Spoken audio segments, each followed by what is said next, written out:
Here, quickly, catch it. I'll kick it towards you. I'm going to kick it up to the sky. Watch out. I beat you. 1, 2, 3. Grandpapa. Tell me, Grandpapa, why can't you play football with us? Would you like me to tell you a story? My story will answer your question, Peter. Once upon a time, long, long ago, in ancient Greece, there was a strange creature.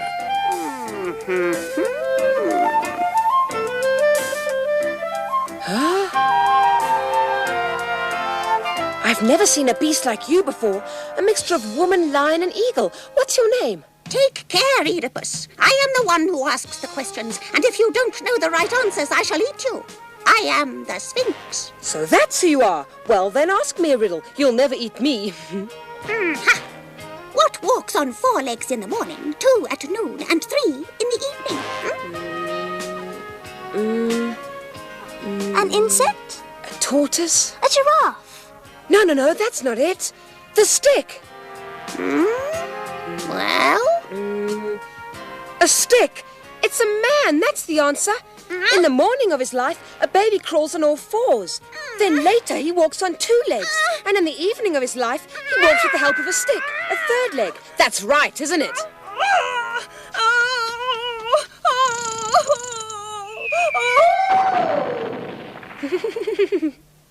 Silly old Sphinx jumping over a cliff because someone guesses her riddle. And I walk on 3 legs, children, which is why I don't play football. Hello?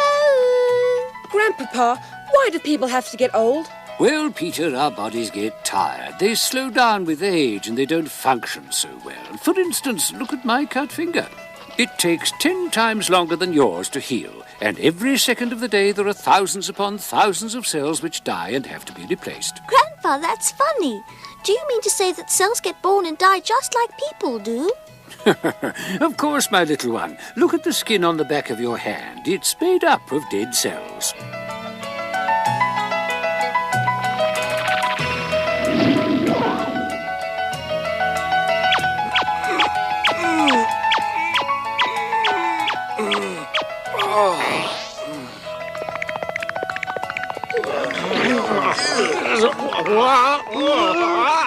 Excuse me! There's absolutely no need to be in such a tearing hurry, young man. Here.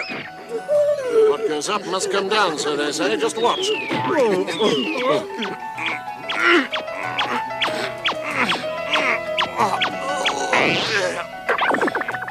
That's what they are, dead cells replaced from underneath. And that's why skin never wears out. It's always being renewed. Cells make your nails grow. Other cells make your hair get longer. And cells heal all your cuts and scratches too. Of course, I'm talking about cells that are doing their job properly. And there's a great deal going on inside your body. Repairs and renovations you can't see, to say nothing of the battles to defeat invading germs. There's no doubt about it. We owe our cells a great deal. Cells cause growth. It's like a miracle. But Grandpa, if cells are always being replaced, then there's no reason for anyone to get old, is there? You've got a short memory, haven't you? Remember I once told you that cells work more slowly as time goes by? They take longer to divide, and nerve cells die in their thousands each day without ever being replaced.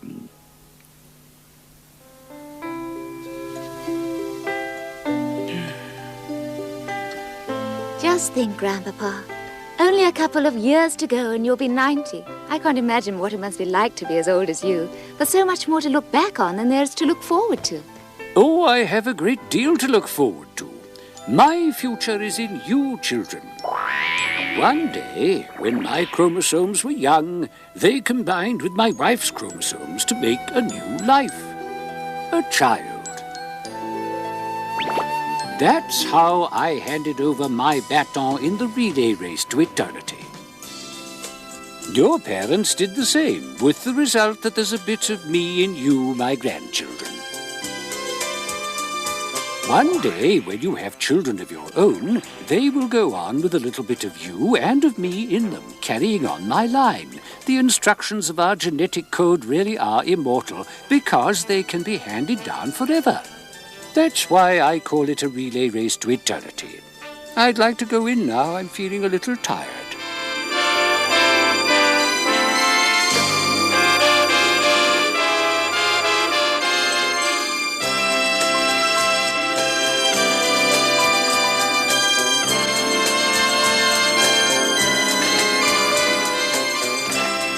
This is beyond repair. We can't go on patching it up any longer. You may as well put out an order for materials to build a new one. I'm not doing it. But why ever not, for heaven's sake? Now look, he's a U and you're an A, so you're supposed to match up, aren't you? I refuse to join up with him. How do I know where he's been, Why can't you be reasonable?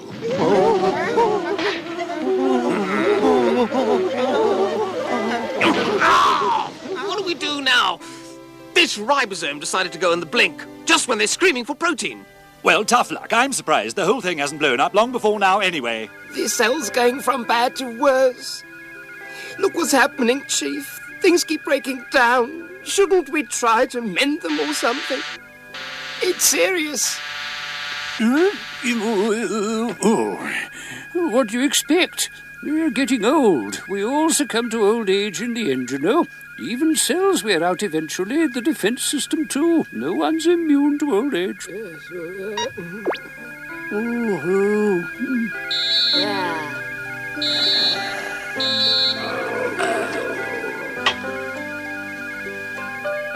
I don't know. Can I go on? Old age affects the circulation too. So let's take a look at the corpuscles.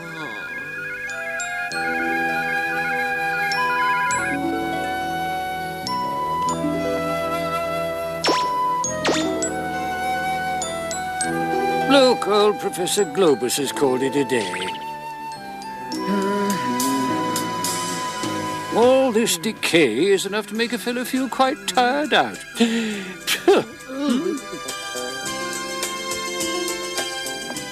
Daddy? Daddy, wake up. The children have come to pay you a little visit.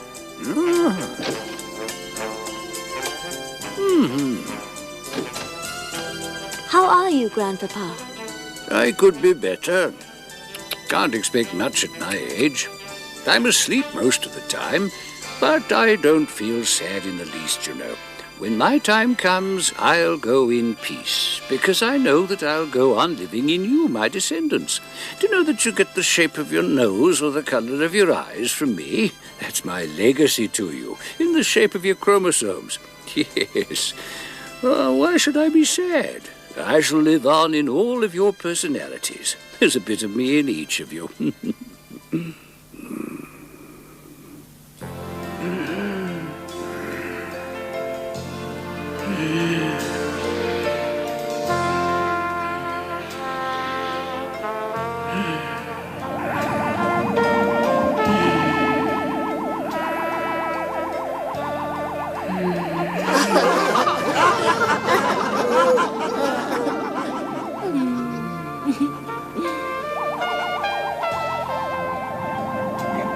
Give us a leg up!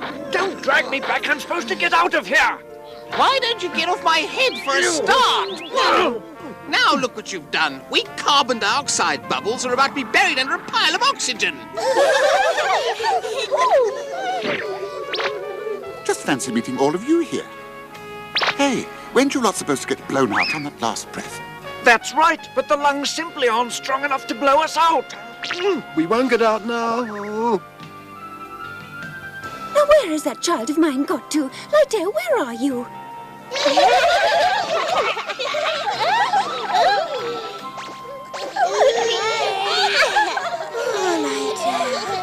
Oops. Poor old Hemo. You really detest carbon dioxide, don't you? And yet you just can't get rid of it. It seems such a shame. Even the heart is slowing down.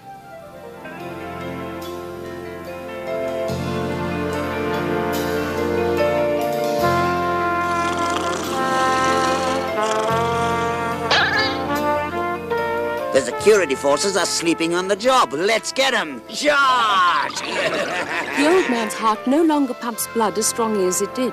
The heart valves are getting leaky.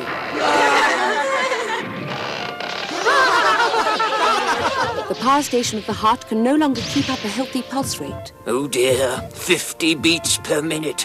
That's far too slow, oh dear.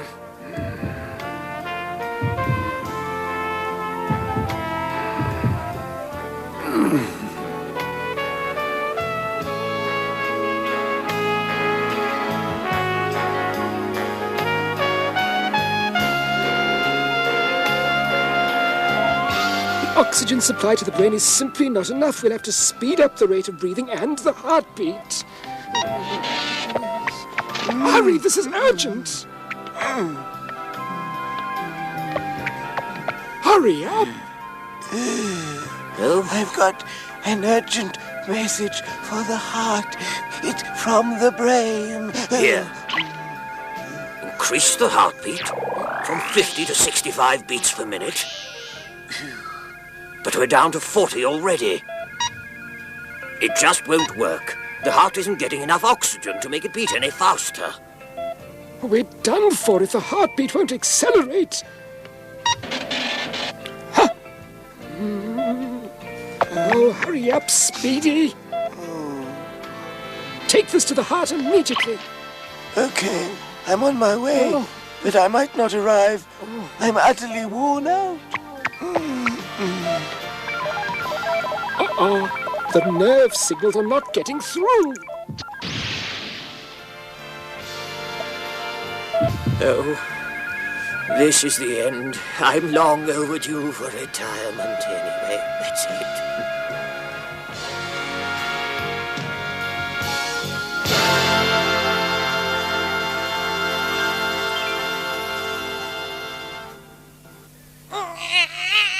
And it's a boy.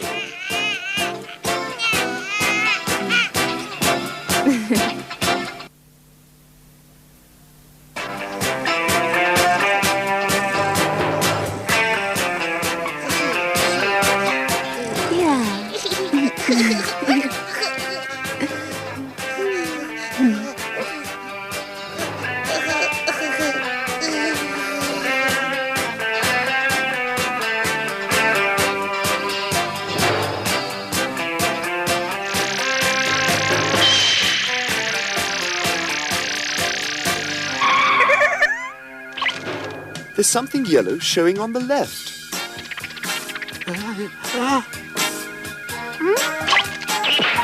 Something vaguely red somewhere on the left. Sort of red, sort of on the left. I can't use information like that. It's far too vague. I require much, much more precision in sensory data. Well, pass on the signals anyway. They'll learn in time.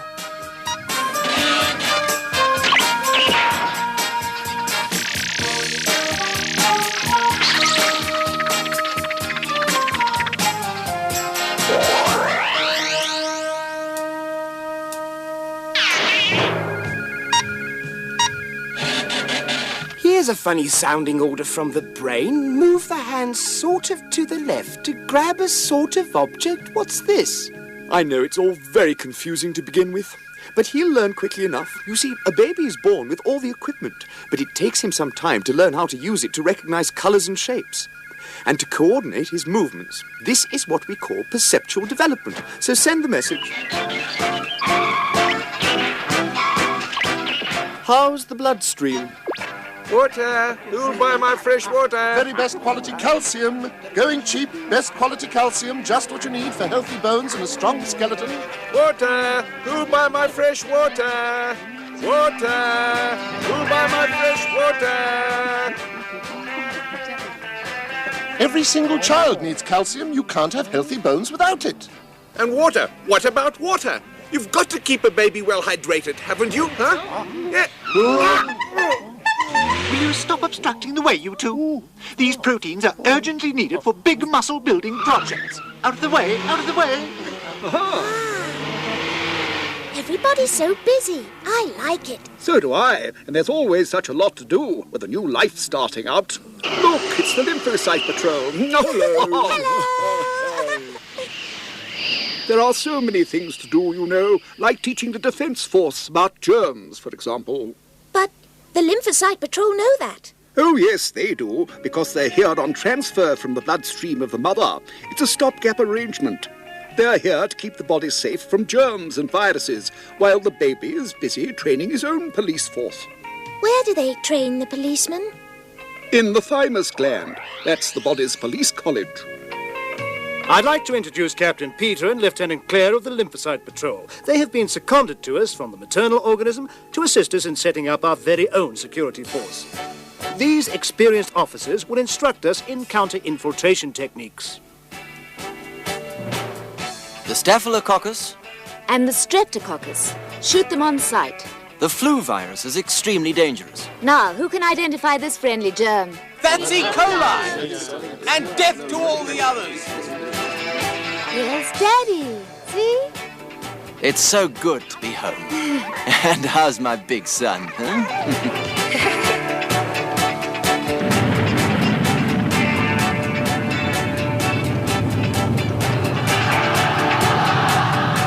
Dad, I want to be an astronaut when I grow older.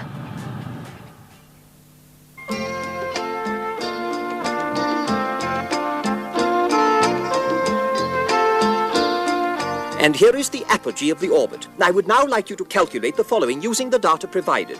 Duration of orbital insertion burn, mass of payload, and altitude at perigee.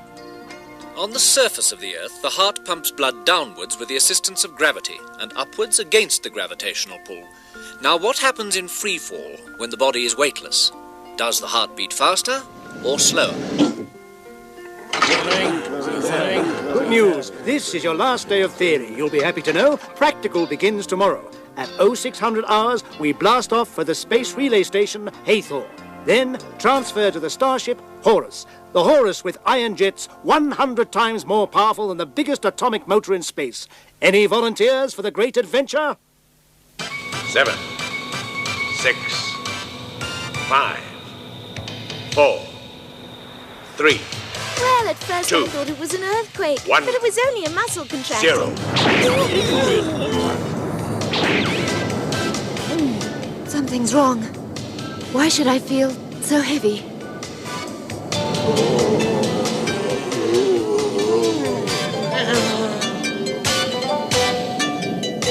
Now, why do we all suddenly weigh a ton? I was planning a wonderful virus infection. That gets you down, doesn't it?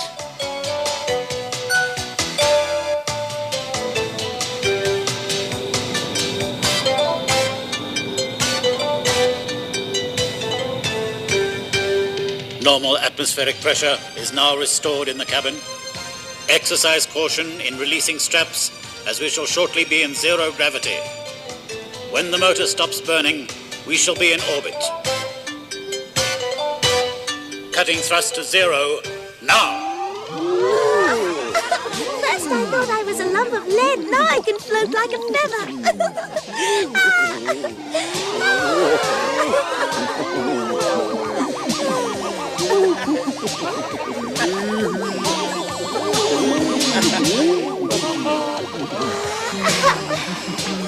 What's the meaning of this, Professor? Why are we flying? I'll hazard a guess. The law of gravity has been repealed. I enjoy life without the law of gravity. It's really fun.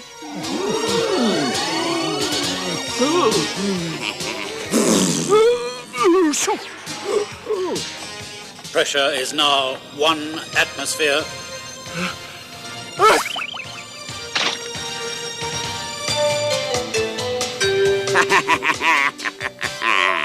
Well, we've made a good beginning, chaps. We're going to take over the space shuttle, and no mistake.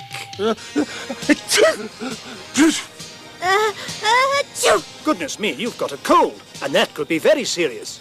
We have a virus on board, even though the cabin was disinfected before blastoff. We must act without delay.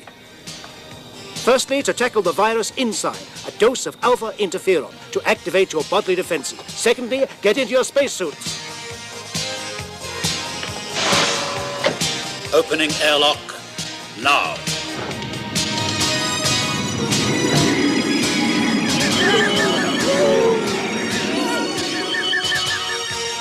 Disinfection completed. Air pressure is restored to 1 atmosphere.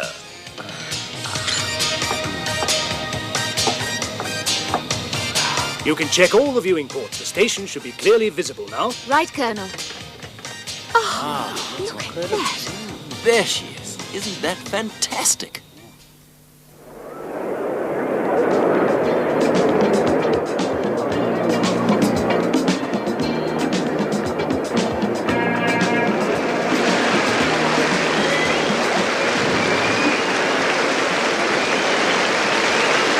Professor Maestro needs no introduction.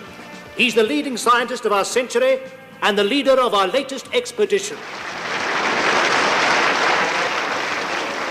Here you are at last, the members of 200 carefully selected families who will take part in man's greatest adventure, the exploration of interstellar space.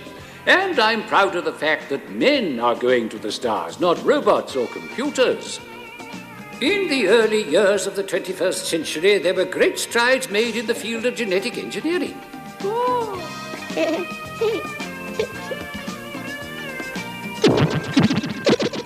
Outstanding physical specimens were produced. The finest athletes were created. The biggest brains, as well as subhuman creatures destined to perform menial tasks. There were even birdmen.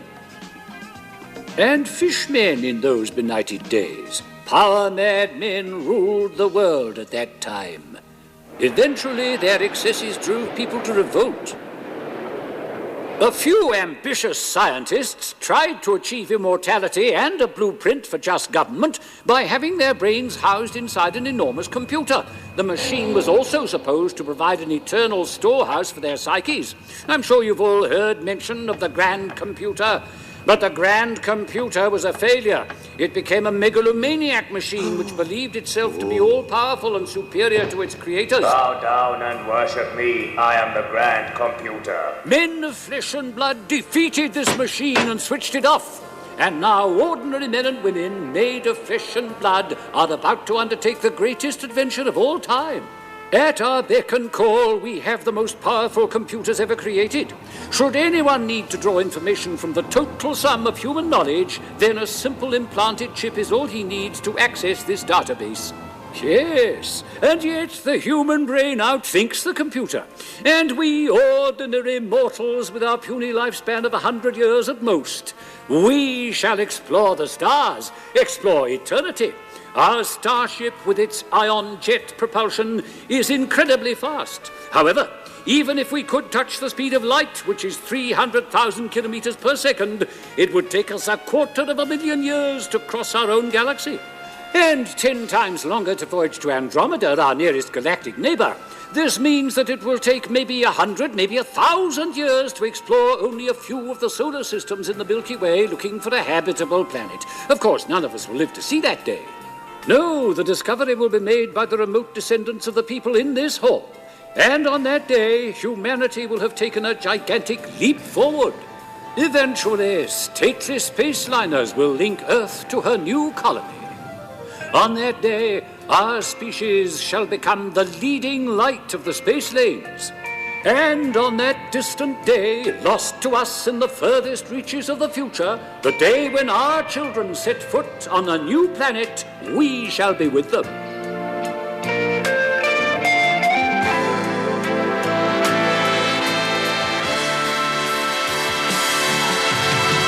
Yes, we shall be there, in the bodies of our descendants, in their chromosomes, which will have been transmitted from generation to generation.